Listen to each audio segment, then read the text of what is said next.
All right. Okay. Dungeons and Dragons is racist. Okay, thank you, Stanford Professor, for saying Dungeons and Dragons is racist. I guess that's where we're at now. That's where we're at. This has been an ongoing thing, but now we have a professor with a study. They spent time and money on this, determining that Dungeons and Dragons is racist. Because if you really want to appeal to authority and have a fallacious argument, then you go ahead and you get a professor from a prestigious institution and you add a study to it for extra lunacy about what's happening, and that's what you get. D&D is racist. Now, the subheading here is a Stanford University professor argued that Dungeons & Dragons has undertones of racism. Here's the thing. Racism has a connotation in our world, in this one, in the United States. Depending on where you are, it could be a different country. If you're from some other country, that's your problem, not mine. But in the United States, racism has a specific connotation, okay? And it harkens back to slavery and all of the bad things that the U.S. has done throughout history, which we're reminded of all the time, even though none of us had anything to do with it, because we're still here alive. We were all not born when this stuff was really happening. But it's okay. We got to remember the past. We got to know about it. We don't need to be beat with a sledgehammer by the past. I just want to point that out. That's not necessary to beat us with a sledgehammer over the past, but education about the past can be important. However, racism here is not in any way an equivalent of racism in D&D. In D&D, racism is different because D&D is escape. It's escapism. It's not our world. It's not supposed to be, and it shouldn't be. You can play reality-based role-playing games. It's called just doing whatever you want. You can just do that. You don't even have to have rules because what you do doesn't require a dice roll in real life. You can just go to a play or act or anything. D&D is a specific world detached from this one with a different set of rules, mores, cultural norms, history, lore, and all of it matters there. None of it matters here. And the point of that is escape. Escapism is escapism because we get to get away from the world we're in.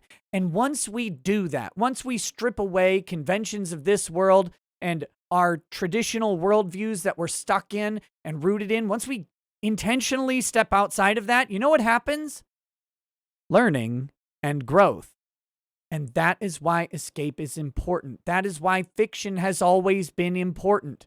That's why sci-fi and horror and thriller fiction, that's why romance, that's why all these things are actual important elements of genre that can go into creating fictional worlds because they allow us to step outside of who we are and then looking from a different lens, learn something about ourselves that can maybe translate back. Maybe not. Maybe not. Maybe we're learning about someone else. That's another interesting thing. We can step into someone else's shoes in a completely different world with different rules and see what plays out in the safety of escape. In D&D, you can be racist against an orc and have it turn out good or bad, depending on your situation. And then you can actually internalize the reality of the implication of being racist, because it could go good or bad in the real world too. Except in D&D, when you get stabbed to death, that's not as big of a deal as when you get stabbed to death in real life over being a racist. For example, just a hypothetical. Let's take a look at this article. I'm a little bit worked up about it. It gives me all of the, it hits all of the points that I need to be annoyed, okay? So this professor gave Wired and the LA Times a look into his upcoming ethnography of Dungeons & Dragons players. Let's not forget the nefarious intent of the study. It's not to show us that D&D is racist. It's going to show us that D&D players are racist. Spoiler alert, it's not in the article, but let's be real. They're going to show us that D&D players are racist, because that's how you're going to attack Wizards of the Coast.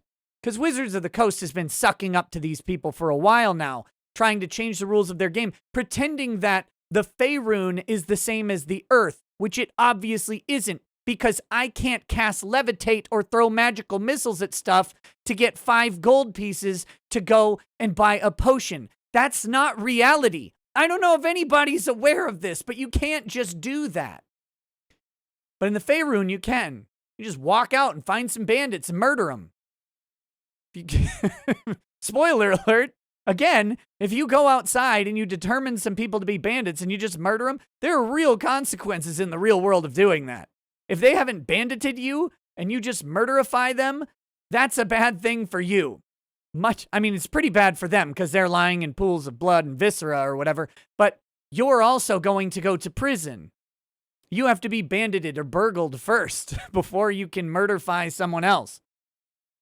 Anyway, Stanford University professor argued that the popular tabletop Dungeons & Dragons has racist undertones. He's a professor at the Graduate School of Education, studies how technology and gaming shape youth learning, literacy practices, and civic identities.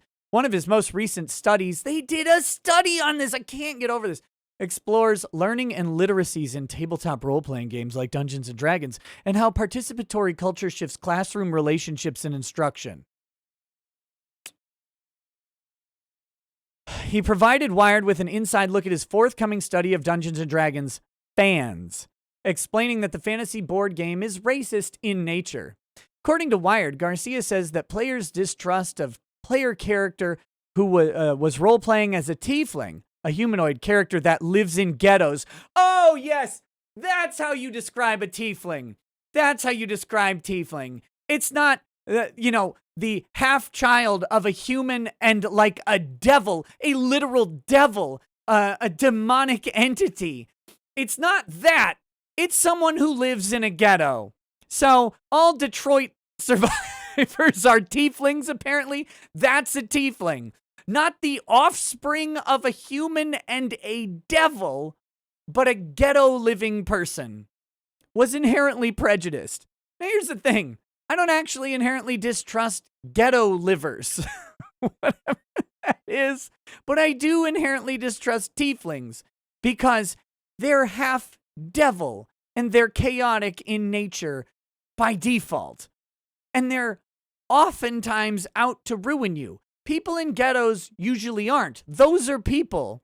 And again, we live in different worlds. I don't know if Antero Garcia needs to understand that the Faerun is different than the world, but he probably should, because people in ghettos don't have horns growing out the front of their head, a long tail, and their dad isn't an incubus.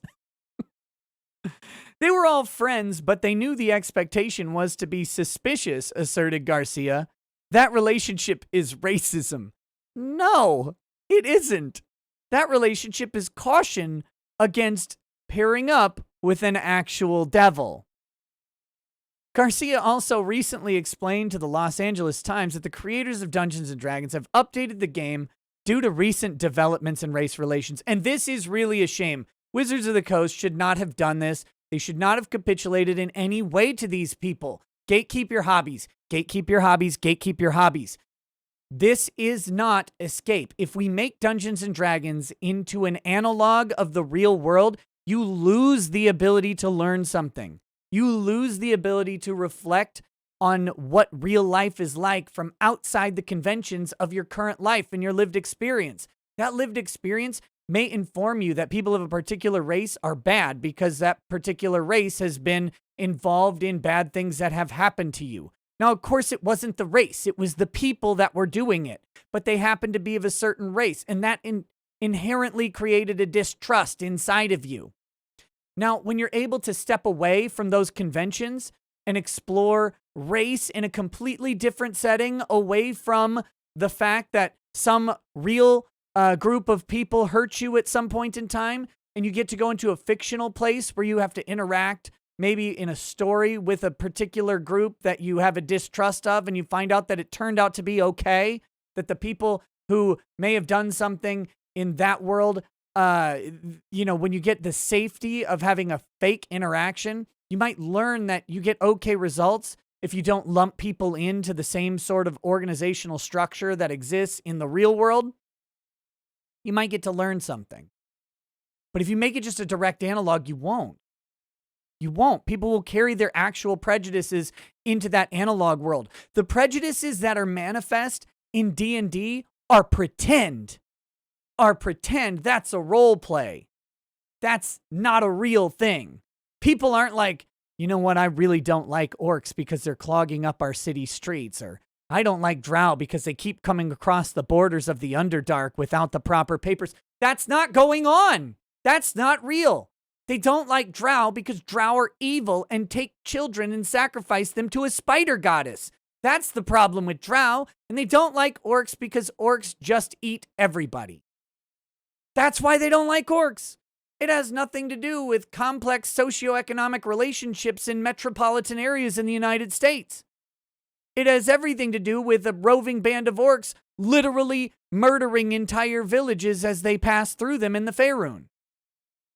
And not just any roving band of orcs, most roving bands of orcs. But they're role-playing that. That's a role play. Because their family wasn't actually murdered in a village by orcs. Someone's family may have been murdered in real life, but not in D&D. In D&D, that's all pretend. Orcs are evil fictional creatures often depicted with dark skin. Green, yellowish green, vomit-colored. Not dark. Dark skin sounds like how we would picture dark-skinned people in the world, but most dark-skinned people in the real world aren't green. They're green.